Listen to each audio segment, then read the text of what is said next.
Bab 416. Kaisar Dewa Louis sudah pulang.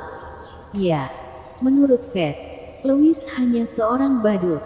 Tapi, dia tidak tahu. Di mata Louis, dia bahkan bukan badut. Bisa dibilang, Louis malas berbicara dengannya. Bukan apa-apa. Aku pulang dan tidur dulu. Louis berkata dengan acuh tak acuh. Lalu dia mulai turun dari puncak Tiansha. Bahkan tidak melihat Fed. Yang penting masalah Liga Pembunuh Dewa sudah diselesaikan. Kelak, Amerika juga tidak berani macam-macam lagi.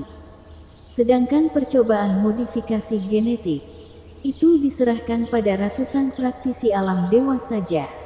Sekarang, hidup dan mati mereka ada di tangan Louis. Jadi siapa yang berani melanggar perintahnya?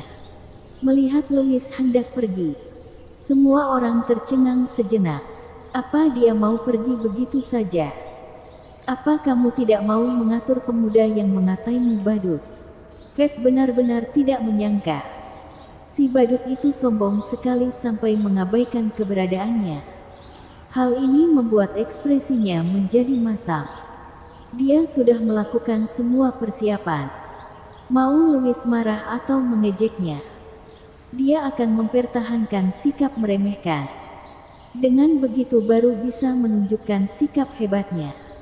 Sayangnya, semua di luar dugaan Fed. Louis tidak merasa marah, juga tidak memberi reaksi padanya. Hanya menganggapnya sebagai angin. Seolah-olah provokasinya sia-sia. Benar-benar keterlaluan.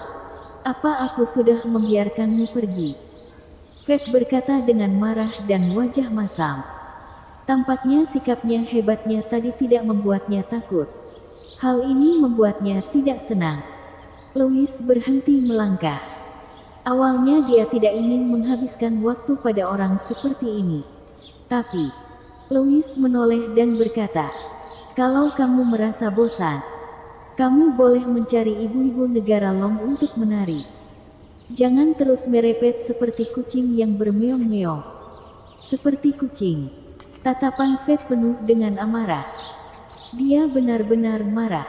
Tapi, ketika dia mau melampiaskan amarah, tiba-tiba mendengar suara seorang wanita. "Fed, jangan lupa tujuan kita turun gunung kali ini." Suara ini datang dari wanita berpakaian biru. Tampaknya satu sekongkol dengan Fed. Fed melihat wanita berpakaian biru dengan kaget dulu. Kemudian dia berkata sambil menyunggingkan bibir, "Aku tentu saja tidak lupa dengan perintah yang dibilang guru, tapi si badut itu membuatku tidak senang. Jika kamu tahu dia hanya badut saja, untuk apa kamu keberatan dengannya? Bukankah itu sama saja merendahkan status sendiri?" Wanita berpakaian biru itu menatap Louis dengan dingin. Kemudian menarik tatapannya dan berkata pada Fed. Fed menjilat bibirnya dan berkata tanpa menyembunyikan, "Aku menyukai pedang di tangannya." Wanita berpakaian biru mengerutkan dahi. Pedang di tangan Louis bukanlah pedang biasa. Dia juga sudah tahu. Jujur saja, dia juga mau. Tapi, sekarang bukan waktunya. Wanita berpakaian biru berkata dengan suara rendah. "Guru sudah menyampaikan pada kita untuk tidak mencari masalah. Jadi kita selesaikan misi dulu. Sisanya, kelak baru katakan." Fed mencemooh. "Ini seharusnya tidak termasuk mencari masalah. Aku bunuh si badut itu dulu. Lalu, aku merebut pedangnya.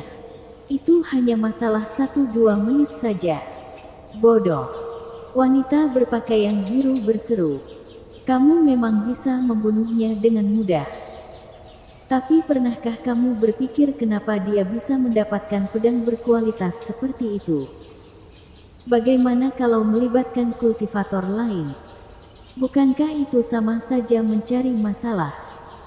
Apa yang dipikirkan wanita berpakaian biru jelas lebih banyak daripada Fed. Fed tidak mengatakan apa-apa. Tapi dari ekspresinya bisa melihat kalau dia tidak puas. Melihat dia tetap tidak rela, wanita berpakaian biru tiba-tiba berseru, "Guru memerintah kita pergi mencari barang. Barang itu berada di selatan negara Long. Tapi, kamu malah lari ke daerah barat laut. Jangan kira aku tidak apa yang kamu lakukan." Fred tercengang. Di sini adalah barat laut negara Long. Juga termasuk perbatasan banyak negara. Mereka datang dari Kunlun. Sesuai petunjuk guru, mereka seharusnya pergi ke bagian selatan negara Long. Jadi tidak mungkin bisa tiba di puncak Tianxia. Nyatanya, Fred bisa muncul di sini untuk membunuh seseorang yang ada dendam dengannya. Orang itu juga satu sekte dengannya. Ketika di Kunlun, sekte yang dia berada melarang untuk membunuh anggota sesama sekte. Jadi, Fred hanya bisa menggunakan kesempatan turun gunung ini untuk membunuh anggota sesama sekte itu. Siapa sangka, anggota sesama sekte itu terlalu pandai lari. Karena mengejarnya, Fred pun mengejar sampai barat laut negara Long. Fred baru saja membunuhnya. Tapi, Fred pun secara kebetulan melihat adegan peperangan di puncak Tianxia. Hanya saja Fred tidak menyangka ada orang yang mengikutinya dari belakang. Itu alasannya kenapa Fred kaget ketika melihat wanita berpakaian biru itu. Selain itu, dari kata wanita berpakaian biru itu, dia sudah tahu Fred membunuh anggota sesama sekte. Tapi, biasanya hubungan dia lebih baik dengan Fred. Jadi tidak berencana mengurus hal ini. Sedangkan, mengadang Fred merebut pedang. Hanya tidak ingin Fred mencari masalah lagi. Kalau begitu, aku mendengar katamu. Fred terdiam sejenak. Kemudian dia berkompromi. Lalu, Fred melihat ke arah Louis sambil berkata dengan senyum dingin, "Si badut, aku akan membiarkanmu hidup senang-senang beberapa waktu. Tunggu aku menyelesaikan misiku. Aku pasti akan datang mengambil pedang itu." Dia sudah ingat dengan tampang Louis. Ditambah Louis memiliki reputasi terkenal di negara Long. Jadi, Fred tidak takut akan kesulitan menemukannya.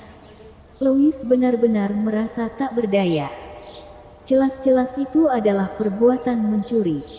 Tapi setelah dikatakan oleh Fred, masalah ini menjadi masalah harus dilaksanakan. Jelas-jelas ingin rebut pedang, tapi katanya menjadi mengambil pedang. Benar-benar tidak tahu malu. Louis sedang berpikir, perlukah dirinya memberi pelajaran pada orang gila ini? Tapi, setelah dipikir, tidak usah lagi karena mereka berdua sudah pergi. Lalu, Louis kembali ke kota Jiang dan kembali ke sisi para kakak cantiknya. Louis sedang menunggu pujian para kakaknya. Dia percaya para kakaknya sudah mengetahui hal ini. Peperangan hebat dia di puncak Tianxia pasti akan membuat para kakaknya merasa sangat bangga. Hanya saja, dia tidak tahu akan ada hadiah apa untuk dirinya. Louis sedang berangan-angan dengan senang. Begitu dia membuka pintu dan masuk ke ruang tamu, hasilnya malah membuatnya kecewa. Karena apa yang dia harapkan tidak ada. Seperti pujian atau ciuman. Hailey duduk di sofa dengan anggun. Sosoknya yang tinggi terlihat sangat anggun. Bahkan ada aura wanita cantik yang dingin. Setelah melihat Louis kembali, Hailey berkata dengan nada aneh, "Kaisar Dewa Louis, sudah pulang?" "Ya." Louis tertawa pahit. Ketika dia ingin mengatakan sesuatu, tiba-tiba Hailey berkata, "Aku sudah tahu masalahmu dengan adik kelima." Bersambung.